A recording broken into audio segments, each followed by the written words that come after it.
Yes.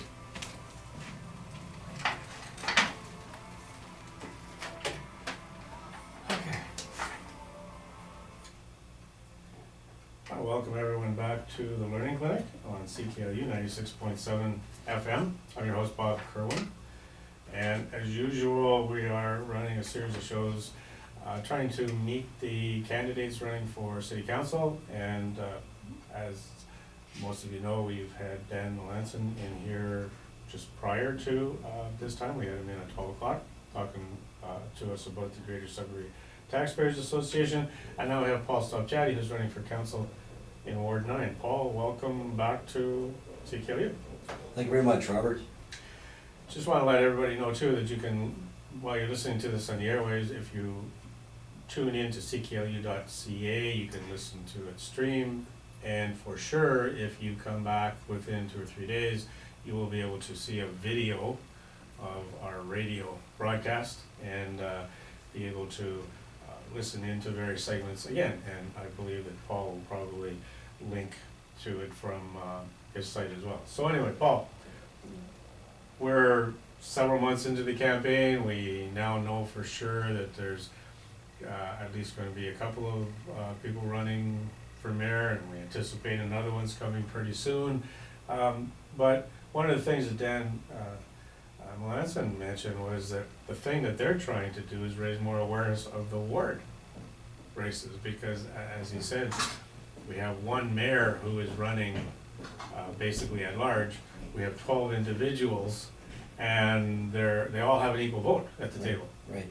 But very few people pay attention to what's happening in the wards. So what's new? What can you tell us is going on in terms of? Well, first of all, Robert, once again, thank you very much for having me on the program. This is about the third time I've been on the program now. And I'm very excited about the campaign and the 2014 election. Back in 2010, when I put my name in for Ward 9, there was only myself, Jim Sarter, and our current councillor, Councillor Craig. And at that point in time, my slogan was always for change and for progress. And I thought that this was a time where we needed to kind of bring our city back up to its standards and step in the right direction in improving some of the areas where we're lacking in. And I have to say that we had little change, and we basically had no progress in the last 4 years. And right off in January, when we kicked off the campaign for 2014 election, I was once again very eager, very excited, and I took a look at the last 4 years, what was going on, and I was very agitated, very upset on what was happening with, councillors not getting along with the mayor. The mayor wasn't getting along with councillors. It basically started off in the wrong foot, and in turn, the last 4 years have been kind of at a standstill. I have to say, the last couple of months, I have met with a lot of the business people out in the community. I've met with a lot of people in Ward 9 and also throughout the city. And, we always want our city to step forward. We always want new business to come into the city. We have existing businesses now that find it very, very hard to start business in Sudbury due to the fact of all the steppings, blocks, and stones that they have to get to in order to get, whether it's a building permit or a new building to be developed or a new subdivision to be developed. And I feel that we have to open our doors and make our business community, and also anybody that's willing to spend money in our community, the accessibility to do it at a proper fashion. We don't want to turn business away. This is tax money that's coming into our city. And when a business or a private person comes in, we should be helping them rather than chasing them away from our city. We have a lot of people too who are young people who are part of a family who has been around Sudbury for a long time. And one of the big options for young people today is starting their own business. And so I guess when you're taking a look at making it business friendly, we can be looking at bringing business in from outside, but we can also be looking at generating business from internally with some of our newer citizens, our newer ratepayers. And the interesting thing being a parent is that there are a lot of parents in town doing, they're doing their own career. And in some cases, it's the parent can provide some of the startup funding Mhm. and be the investor That's right. for their child. So if we can make it more business friendly for people to start up, especially while they might be able to live at home and cut some of the costs while they're getting things going, yeah, what a wonderful thing, not only to bring new people in, but to keep people here. Right, and you know what, it's so true what you're saying, because I have friends already at this point in time who are interested in starting a business.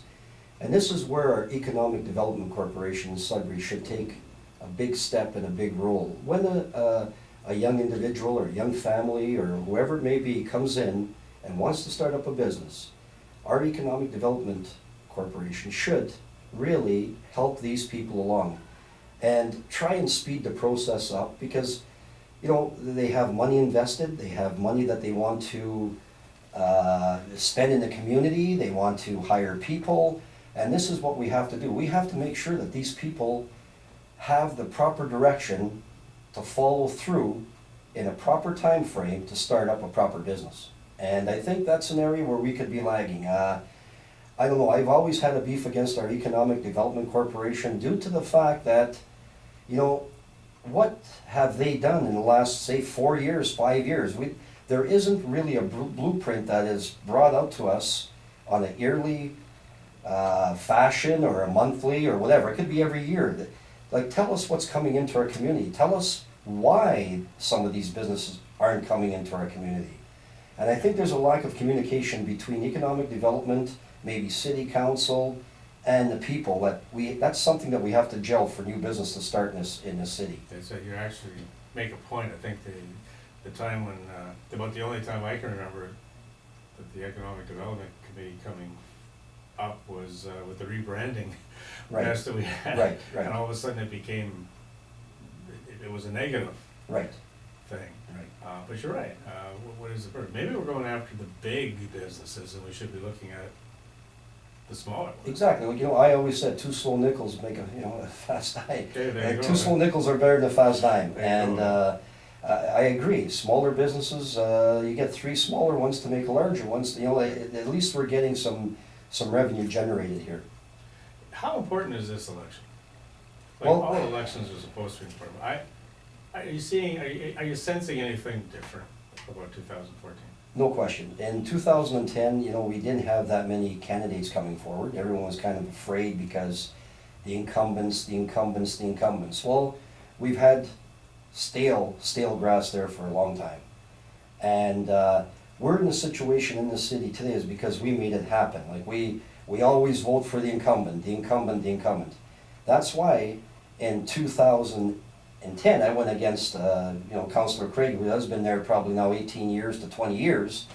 And I thought at that point in time, taking a look at previous years, that there wasn't much happening within our city.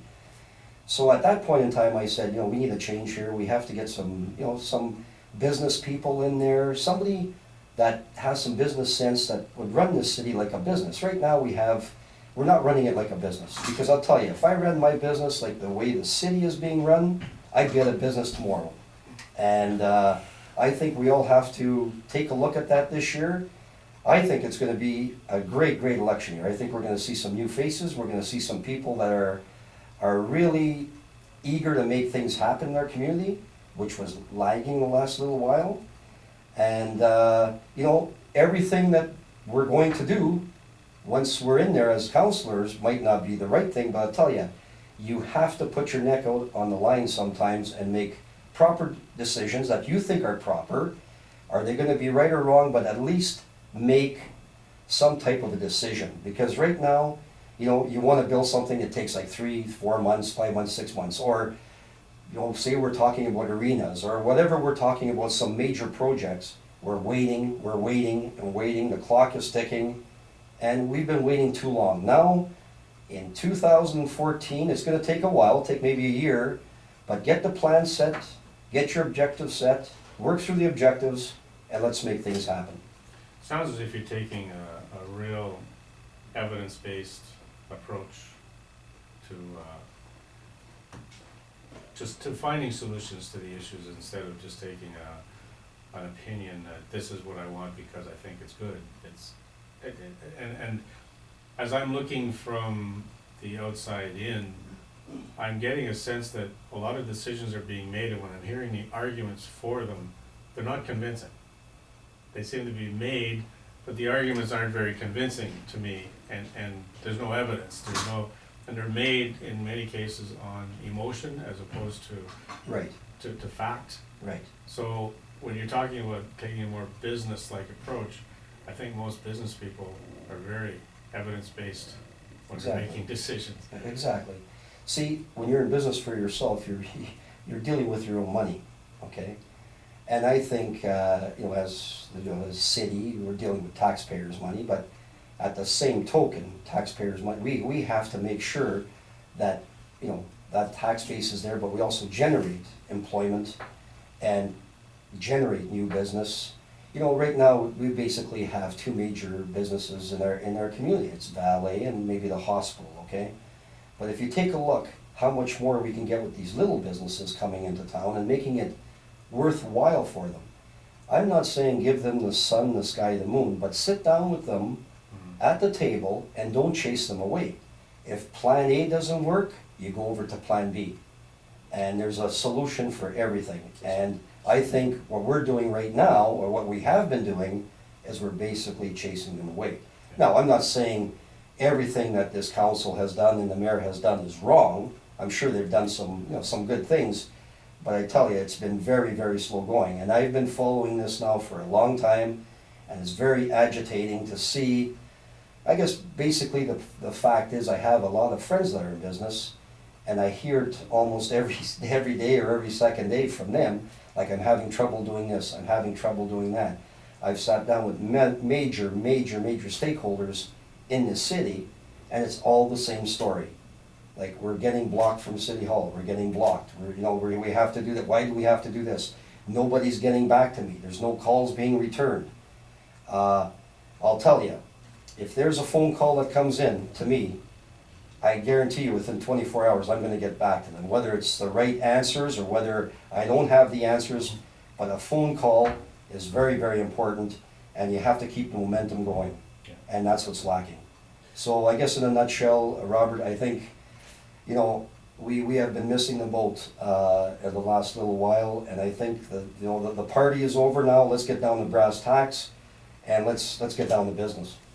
I think too, one of the things that I'm getting is that from where I'm sitting in the seat, having all the interviews and talking to different people, it's a really interesting perspective, because I'm getting the arguments being presented and we're discussing, and as I'm going through this, I'm finding, okay, a lot of my positions are not being changed, but they're being enlightened.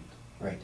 And I think, I'm hoping that as a council, councillors would sit there and say, today I'm making this decision based on this evidence, and here's my reasons. And they're not afraid a month from now saying, a month ago I made this decision based on what I knew. Now that I have some more information, I'm not afraid to change my mind.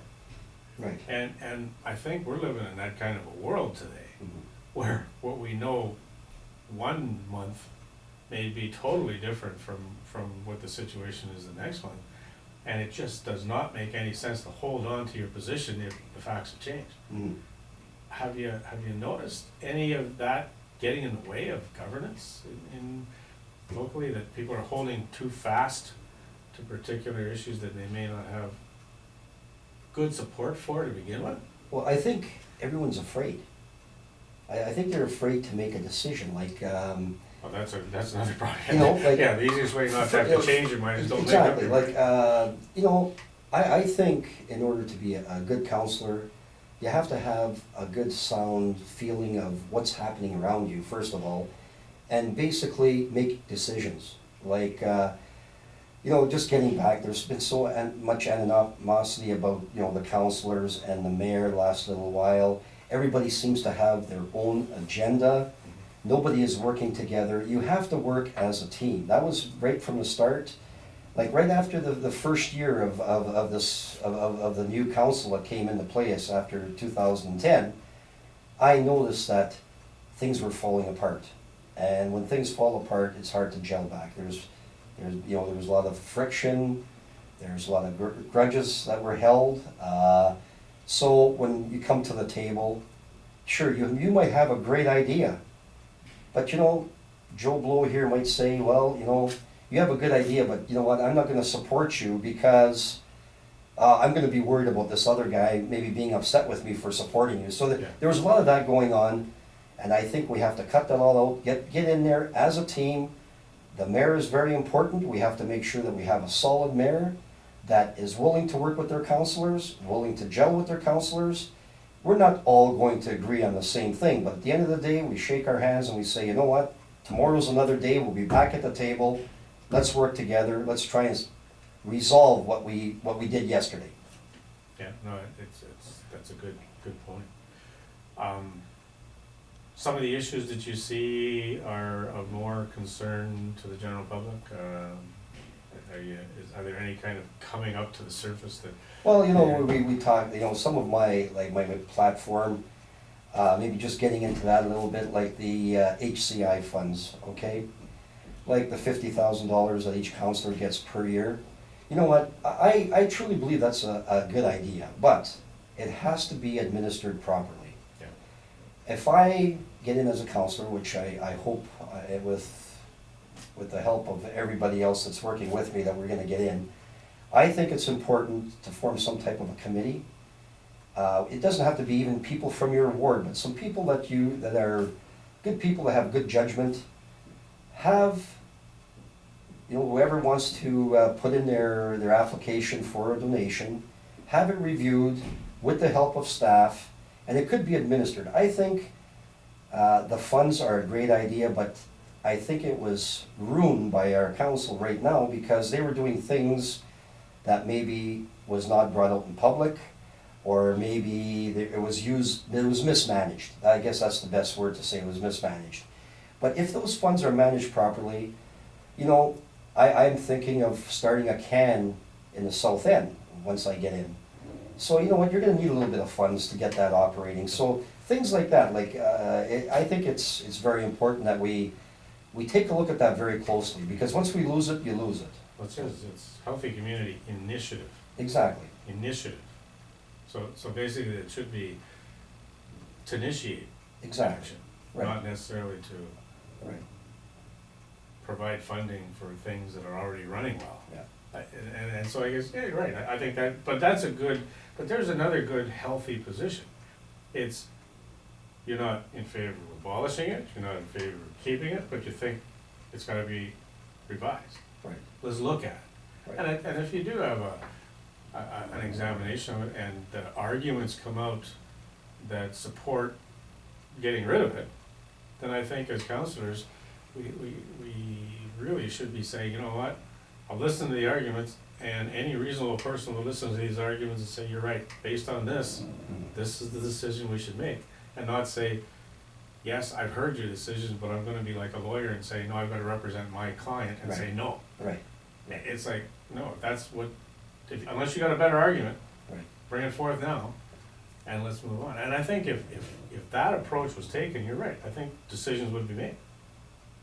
Right. Because it's Yeah. evidence-based, it's fact-based, it's Yeah. what is the best position Right. moving forward. I think, and it's very important, you have to be honest. To be a good counselor, honesty is number one.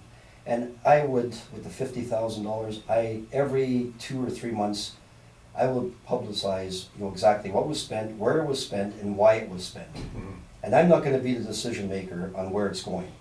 I will have direction, and with the help of staff, is it worthwhile, isn't it worthwhile? But, you know how it is with it's volunteers. Like it's hard to get good volunteers, and it's even harder when you don't have the funds to work, to develop something within, whether it's your ward or city. So, you know, I'm. And if they don't have the support, they're not gonna stick around. Exactly. So we have facilities for our kids now, like the outdoor rinks and things like this that need some money. They need it, you know, replacement of a roof of an outdoor rink, the shack or whatever it may be. Snow blower or something. Exactly. So those are funds that's what you. Yeah, the smaller amount. I like that. I like the idea of smaller amounts of $1,000 or $2,000. Right. Because they make a Right. big difference to Right. smaller. Spend 25,000 on something, well, it's gone. Exactly. Or you save it.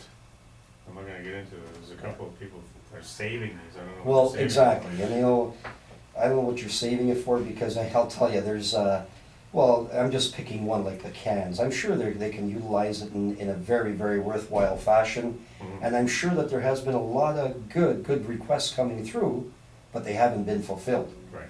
I don't know why. Maybe some of these counselors can tell us why they're not being used and spent. Are we ever gonna get ahead of the roads and infrastructure? Well, that's a good question. That's another, I travel throughout the city quite a bit, and I speak to a lot of people, and that's very, the roads, everybody's speaking about the We're gonna roads. put all of our money into roads. We live in Northern Ontario. It's been a crazy, wicked winter that we've had, a lot of snow, cold weather, and, you take a look at region, like just my area region and some of the areas, it's been very, very bad. But again, we have to be very, very smart in what we do too. We don't lay asphalt in 40 below zero, where I've seen them, filling potholes in cold weather. Might as well just fill it with dollar bills. Well, exactly, and then, not too long ago, we had some mild weather, and I specifically stopped my vehicle and watched them pour this asphalt in holes with water inside the holes. So, like, how is this going to work? And you know what? Within 3-4 days, that same hole, that same pothole, we have to think of a better way of maybe repairing these. I don't know what it will be, but I think we have to investigate on whether it's some other type of asphalt or some other system. We need a better way of doing it. Exactly. There has to be a better way. Because we're just wasting money here now. Yeah. And I know this spring, there's going to be a lot of roads to be repaired. The infrastructure is terrible in that section, so, How's your, what are you hearing out there about this transparency and accountability? Is it as important to the average person as it seems to have been made to be in the media? Like, it's important, but whenever you listen to the media or you're talking to people who are very critical and vocal, the word transparency and accountability, they all kind of rise to the surface, as if we're living in with a governance system that is just totally off the rails. Well, are you speaking like accountability within the staff, accountability within council? Basically, the whole concept of accountability and transparency. Well, yeah, I think, accountability is very important. There's no question. We have to be accountable of what we spend and what we do. And has there been accountability? That's a good question. I think we have to improve in accountability. We have to maybe take a look at each and individual department within our municipality here in the greater city of Sudbury, and I'm sure there are ways where we can improve in every department. And are we lacking in that area? Well, I don't know if we're really lacking, but I think there's room for improvement. So you think we can use an efficiency review or? Exactly, no question. I think every department should be reviewed, and we have to take a look at some cost savings. I'm sure that we can find quite a bit of cost savings in every department if we spend the time and have somebody focus on that particular item. Mm-hmm. Without necessarily, I think I'm reading between the lines here, but without necessarily impacting on some of the key services we're providing to the people who need it the most. It's easy to say cut 10% of your budget, but if the 10% you're cutting is providing something that's critical to low-income individuals and seniors, then that's not a cut that you want to look at. But there are some cuts where we're probably spending where we have to question why are we even putting the money in here. Exactly. Like you're accountable, but is it effective? Is it efficient? And I'm sure that every one of us can take a look at the entire operation and find places where we have to say, well, why are we doing this? Why are we spending so much money on this many people to do this particular thing when it doesn't seem to be productive? Exactly. Like, I know that, for instance, a snow removal section they've done a very, very good job. For the amount of snow that we got this year, I have to commend the whole staff in that department, the roads department, because, you know, they were out there day in and day out, and they've done an excellent, excellent job. But what gets me is when you see one of these pieces of equipment that clean off the sidewalks, okay? There's a plow coming behind, like, there's one ahead going with the sander, then there's one behind scraping it down, you know? So you wanna ask yourself, well, that's been mismanaged somehow, but Yeah. I've seen that happen a few times. Those are, you know, that's kinda a little bit of nitpicking here, but if that happens there, can you imagine what happens to some of the other departments in different areas? And those are the things you remember. Right, right, You don't remember when they're going through in the right order. Mhm. That's just normal. yeah. So, no, that's good. Recreation facilities, Well, I guess when we get into recreational facilities, now we're talking about a new arena. You know, people ask me the question, what do you think about a new arena? Well, I'm in favor of a new arena, there's no question. But I truly believe that we should take a look at having that arena partnered or business, let it go to the private sector, okay? And first of all, I'm sure that they would build a beautiful arena. Second of all, they will probably manage it very, very well because it is their own money that they're spending. Take a look at some of the other cities like Kingston and these areas. Business have built new arenas and they are making money. And so when we get into arenas, I'm saying yes, but I'm just saying taxpayers, maybe not. Partnership, maybe, but take a look at the total business atmosphere out there and see who can build us a nice arena and who will manage it for us. I always said, we're not in the city's not in the real estate business, and I don't know, in these arenas, sometimes, I don't know if we should be in that business. We should, you know, try and maybe privatize some of that section of the business. yeah, no, I know it's an issue that's coming up, but they're restructuring the fees in the city-owned fitness centers and pools. And there's a huge issue coming up in the valley in about a week, because the valley's operating at a 93% cost recovery basis. 93% for a place that generates over 400,000 in revenue and spends about 500,000. Like 93% in any city-run facility, Wow. to me is pretty good.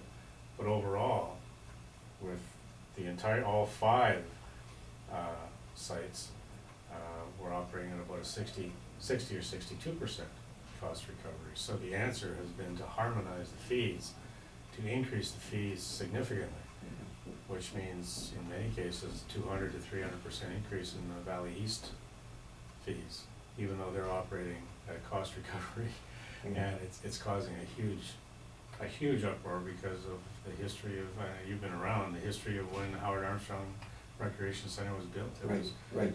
huge controversy in the city. There were petitions or everything in 1983, because people like myself had to say, am I willing to pay so much money on my taxes for the next 30 years to build this facility? And the guarantee was rates would be so affordable that everybody would be able to be in there. And now the fee structure is being proposed to go so much higher Right.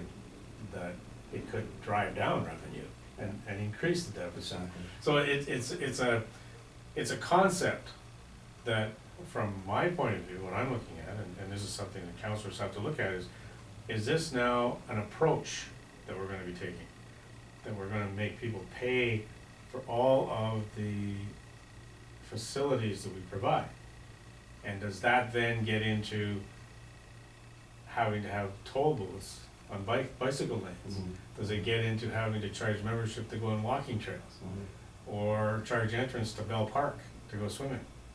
Because when you take a look at these recreation fields, there's certain things you have to do as a municipality that you're gonna pay for. Right, exactly. So it almost comes down to a definition of what is our role as a city council. What are the things we should be doing, what are the things we shouldn't be doing, and at the end of the day, what do we have left? That's right, exactly, and that's one thing that we have to take a look at. We have to prioritize our ideas, number one, because as you say, these arenas, the city's paying for them now. And at the end of the day, if if there's not enough revenue there, where's it gonna come from? Increase in taxes, another 2.5, 3% increases. I always said, the taxes should not increase more than the rate of inflation. Okay, I would like to see a zero tax base. Take a look at, as I mentioned, all the departments, all our spendings that we're doing. Where can we cut? That's the big question. Where can we cut? What areas can we be more efficient in? And that's where the efficiency will override the tax increase base. Yeah, I think, talking to Dan Melanson, he points out that there are some things that we're mandated by the province to have to look after, and there's other things we're not. Right. And we're involved in some things that we're not mandated that are actually costing us money. Right. And so the question now is, well, should we continue doing this? If we don't have to, because we're taking money out of our pot, Right. it could be going towards things that we have to do. Yeah. Now, it's, the Pioneer Manor situation. If everything else is being run privately or with a charity, Yeah. then should the city be pouring money into one Exactly. facility? If you don't have to. But this is where we get into, and maybe, I don't know, you might have engaged this someplace else, but we get into, there's certain things we have to decide as a council, meeting to meeting to meeting, but then there's other things we have to decide that are gonna be a vision Right. moving down the road. Right. And I think we mentioned this before in a couple of conversations. Well, exactly, and you know what, we're getting back to Pioneer Manor. We have some businesses now that are running senior homes and long-term care homes. Right. And you know what, they're doing a great job. They have the expertise, they have the knowledge, they have the manpower, it's a good tax base for us. I'll tell you right now, if there was a vote in regards to Pioneer Manor, I would like to see Pioneer Manor being privatized and, given to another business group to run and maintain, and we still have our tax base from it. I think it's a wise idea, because as you say, we're pouring money. I'm sure, budget time, there's probably something else that I believe they just put an extension on, that's fine, the roof, and those are things that we needed. But then again, do we really want to be in the real estate business? That's a question you have to ask. Mhm. And I don't think that's what the city's mandate is to have all this real estate available. And this is probably where one of the biggest issues is what is our mandate? I mean, it seems like a silly question to ask, a group of councillors, but, okay, why have we been elected? What are our responsibilities? Right. Not what we'd like to control, but what are we supposed to be doing? Exactly. And I don't know if there's a clear definition of that No. anymore. No. We've kind of taken on Exactly. so many different things that, And that's why I truly believe that with a new council, a new mayor, we have to listen to the people. There are people out there that have some really, really good points. We have to take those points, whether or not we can fulfill whatever they are bringing forward, but we definitely have to analyze them. And I think that's an area where we're not doing, okay? And we need counselors there to return calls, counselors to meet with business people. You have to be out in the community, you have to have your ears. And you know what, you have to be, as I mentioned again, honest. If you can't do it, you tell them you can't do it. If you can do it, okay, well, bring the plan forward, let's see what we can do. You might not get 100% what you want, but you know what? You might get 80% and the other 20 we can work with. So there's so many things that we can do, and I think that's an area where we're lagging in. And let's face it, we've had a lot of older counselors in there. Fine, they're set in their ways, they want this, they want that. But now, I think the time has come, let's bring this city forward. And I'm very excited because I'm speaking to more people now. I'm ahead in my campaign, I'm doing very, very well in my campaign. And I'm out there to fight for the people in the city of Sudbury and also for my ward. But the whole city has to be gelled together and things have to happen, because I've watched this for a long time and I've followed it for a long time.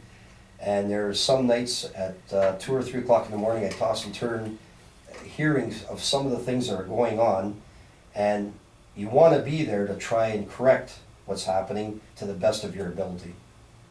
Yeah, and the only thing to do is run and let the people have their choice. Exactly, exactly. And, you know, there's more and more people running now, but you have to understand, to be a good counselor, you have to have the time, you have to have the patience, you have to listen, and you have to communicate back to the people that are requesting with, you know what, I'm not afraid to get calls at 1 o'clock, 2 o'clock in the morning if they are legitimate. Okay, I'm not afraid of that. And there is a need, and you have to get back to them. And because they are the people that are bringing this city, the tax base up in the city. Yeah. Staying involved with the, with what's going on in the community, I guess the importance of the cans, town hall meetings, Exactly, things like that. exactly. You have to, you know, I think the cans are a great tool to work with. I think they're the eyes and ears, like in Coniston, they have one at Patay. And like I said, I'd like to see one in the south end looking after the Wanap area, like the south end area, to set up a can. And they are a real helpful tool for a counselor, I believe, because they meet regularly, they know what's happening in the community, and they work hard, and they're all volunteers. And they appreciate the attention of council. Exactly, exactly. They attend their meetings and. Absolutely, and I plan to attend every CAN meeting because it's important. You take a look what they did in Coniston. I believe Jimmy Sarger is the chairperson there. They've done a great job in Coniston, Wanapatay, and all throughout the whole area. I spoke to Councillor Fabio Belli, and he works very closely with his CAN.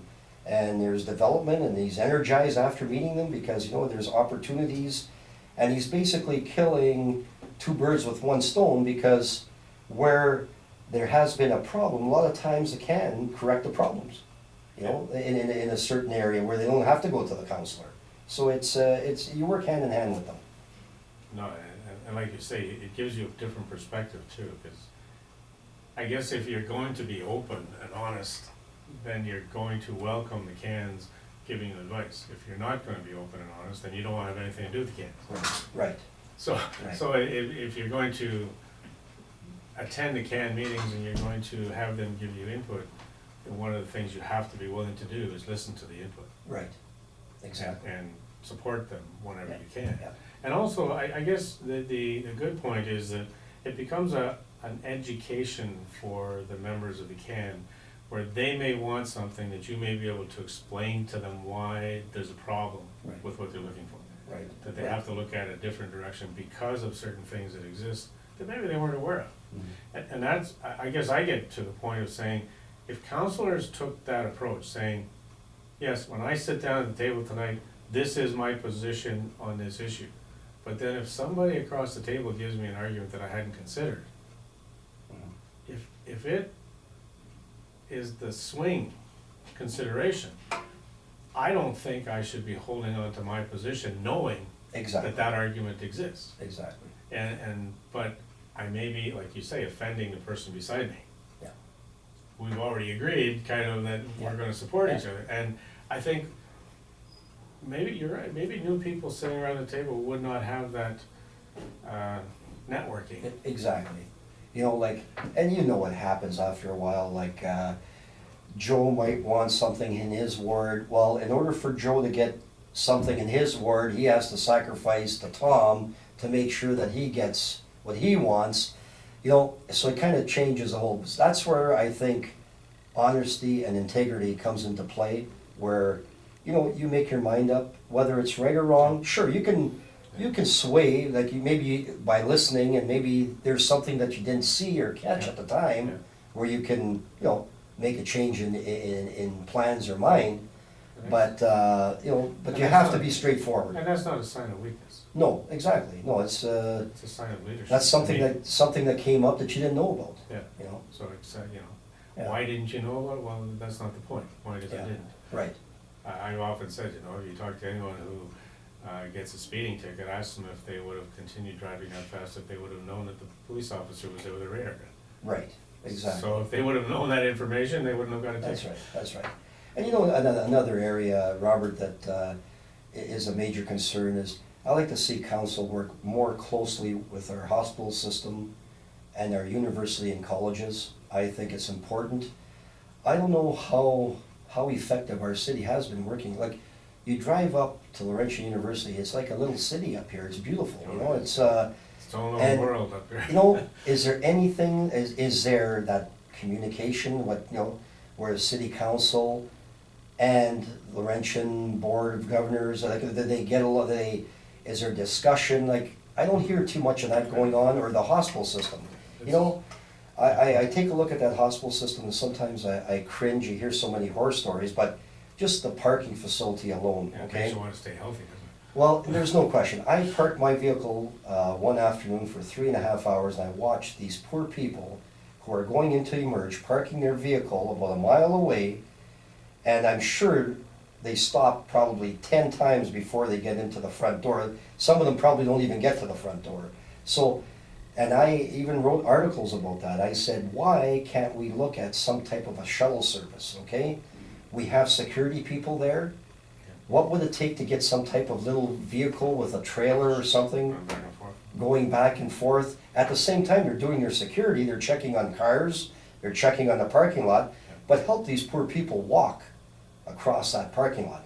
You know, a beautiful hospital, big hospital, but parking, like, I've never seen, you go to any other city, this is the worst city for parking that you've ever want to see for a hospital system.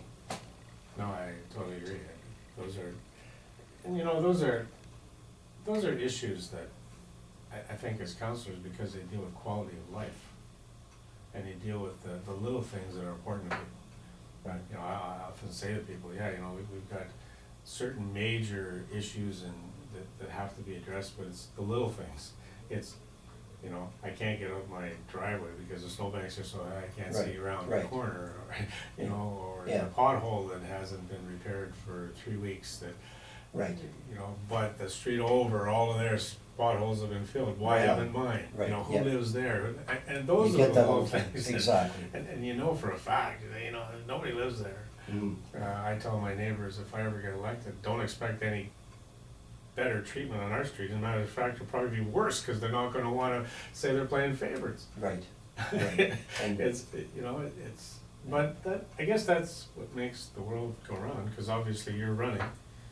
right. You know what you're getting into. Well, exactly, and like I said, in 2010, I wish I was part of the council in 2010, but you know what, because, and actually, it made me, I was very, very pleased with my results, running for the first time, running against an incumbent, and I know some of the things where, you know, that I had to do, like, within this term now, and I'll tell you, it just seems that it wasn't, 2010, sure, we had some challenges, but I'll tell you, in the last 4 years, the challenges have escalated, and it's a war now, basically, because there's just so much to deal with. And is it going to be easy? No, it's not gonna be easy, because you take a look, like, we're into our reserves and snow removal, for instance, okay? There's gonna be challenges in years to come, but you know what? With a good council and a good mayor, and we pull ourselves forward, I know we can do it. Yeah, this is a transition term. May not be a term when people get long-term careers in politics. No, But exactly. But somebody has to turn it. Well, exactly. And you know what? It's gotta Yeah, turn. you have to put your head on the line. You have to make decisions. And you know what? You're not going to be everyone's friend. And everyone's gonna say, oh, you know, that Paul Stopciati, he's a great guy, and or, you know, there's gonna be guys saying, well, you know what, he screwed that up, or whatever. But you have to be prepared to take the criticism and take the accolades at the same time. Like, you have to weigh them out. But that's the only way it's going to happen. You have to lay your head on the line and have the consensus of the rest of the council and the mayor, and work together and communicate. Communication is number one. If you can't communicate, don't even bother getting in there. Or it's not gonna be worth living here. Exactly, exactly. And it's not old timers like us that are gonna be leaving, it's gonna Right. be the younger people that say, why do I wanna stay? Right, right. And you know what, we were talking about, we were speaking to some people about taxes, how high our taxes are here. Well, you know what, there is a challenge here on our taxes, there's no question. We have elderly people living in their homes now that have an old Inco pension, they've been retired for 15 or 20 years, that can no longer maintain their home. Yeah, That's especially, why our Especially seniors are out there looking for apartments. especially if it's a survivor pension. Right, exactly, you know. I know when my dad retired, maybe 20 years ago, and my mother still has my dad's pension, and there's not much there. Thank God that my dad left my mother with, you know, some funds that she can keep the home and keep herself going, but otherwise, she'd be in a home herself. So that's what we're looking towards now too. So that's why our tax base, we have to be very careful, because our population is aging, and we have a lot of people still in their homes, but they're saying now, you know what, we can't afford to live in our homes. Our taxes are too high, our food consumption is too high, our everything, water bill, tax bill, hydro bills, like our hydro is probably gonna be doubling now, you know, within the next year or so. So there's so many barriers that are coming into effect now. I know, and no apartments for people to move to. Exactly, you know. So it's gonna be, so why we do this? You know, exactly. It's gonna be a challenge, Yeah, you know. but no, that's good. So anything we haven't had a chance to touch base on before we wrap it up? Well, no, I'm just, wanna mention that, it's nice to see that, there's a lot of excitement out there within, with council, mayor. We have more people coming in for mayor, more people coming in as councillors, that's great, you know. But you have to be prepared to put the time in, the effort in, and you have to have strong shoulders. And again, once again, you have to put your head out there, whether you're doing the right decision or you're not. There has to be decisions made, and we have to move forward. So I think it's gonna be very interesting. I'm very pumped up about it, I'm very excited about it. I'm going to work hard, and I want to make a difference within our community. Great. Your website, electpaulstopciati.com, That's correct. and everything's on the city website. Again, this video will be uploaded, so it'll be linked from the Learning Clinic radio show site, probably linked from your homepage someplace, so that, and I know that with Facebook and social media, all of these video interviews are being made aware through social media, and we're showing people where they can access them. So over time, hopefully, we get a nice bank of information and resources that people will be able to access, and they'll know Very good. what's going on. So, And I have to take my hat off to you, Robert, because I tell you, it's very important that we have these debates, we have these learning clinics, and give the people a choice out in our community. And it's very important, and we need a great voter turnout this time. We have a referendum in hand, so I encourage everyone out in the community to vote in 2014. great. Thanks for coming in, Paul. I know you're going to be in again. I extend an invitation. We'll keep coming back and doing updates, and time will tell. October 27th is going to be here soon. Thank you very much, Robert. Great. So again, stay tuned to the Learning Clinic. At 2 o'clock, I will be having another guest in. Candace Larson's going to be coming in and actually talking about a Rotary Club exchange that she's going on to Croatia. So here's one of our young people that's reaching out internationally. 96.7 FM, it's CKLU. Stay tuned. Beautiful.